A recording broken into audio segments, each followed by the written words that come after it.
is where I have been just earlier today.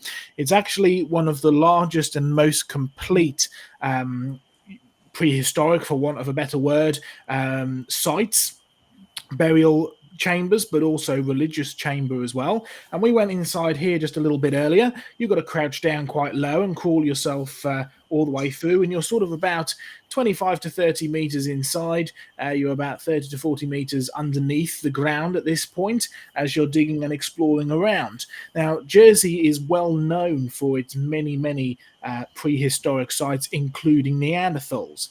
You see, when we're dealing with terms like this belongs to something called the Neolithic, which is the new stones, right? The new age of stone, the new stone people. And then you have the Mesolithic, the middle stone, the Paleolithic, the old stone, and then you've also got the Neanderthals knocking around as well. And all these terms can be very confusing, and you've also got to try and think, well, how do we fit them into a biblical picture? So we definitely need to deal with the idea of a Stone Age at some point during creation conversations. Maybe that's a whole topic to delve into. But today we're talking about things like Neanderthals, because you see, Neolithic people, Neolithic farmers, are regarded to be the same as modern humans. And then you have Neanderthals, which are supposedly contemporary with those that are considered to be modern humans, but they started off being considered as maybe in man's evolutionary ancestry.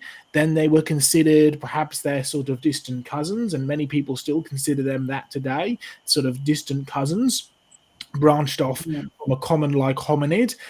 Yet there are also secular scientists today that refer to Neanderthals as Homo sapien variation Neanderthalis. So we can also ask, well, what does this variation mean? Where is the line between a species and a race? And, you know, there are people out there, including creationists today, that don't really like the term race and think that we shouldn't use the term race in talking about these people. So we really do need to delve in a little bit deeper into this, which is what I'm going to do a little bit later. Stunning architecture, by the way. This is completely lined up with the equinox. So during the equinoxes, both the spring and the winter equinox, the autumn equinox, it lines up, so the sun shines in through all the way directly into it. So it's really beautifully designed. You've got this enormous chamber which you'd walk into. You sort of start off crouching down, and by the end of it you can stand up, and it's opens up to this huge area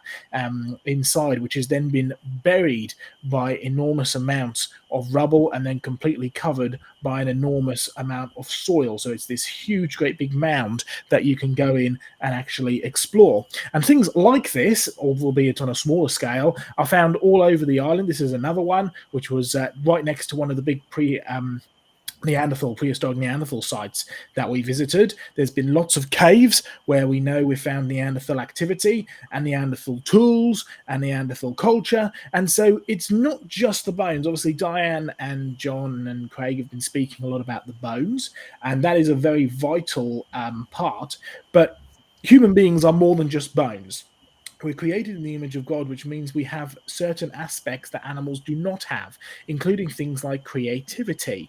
And that's another aspect that we need to look at when we're comparing whether something is a human or not, or somebody is a human or not. You need to look at what characteristics do they show in terms of the social side of things, in terms of the creative side of things, in terms of, do they bury their dead? Do they have a form of government? All these things are uniquely human things. So we can compare things like Neanderthals to that as well, which we'll do a little bit later when we get to the question, what is a race, exploring Neanderthals, the origin of races, species, and everything else as well.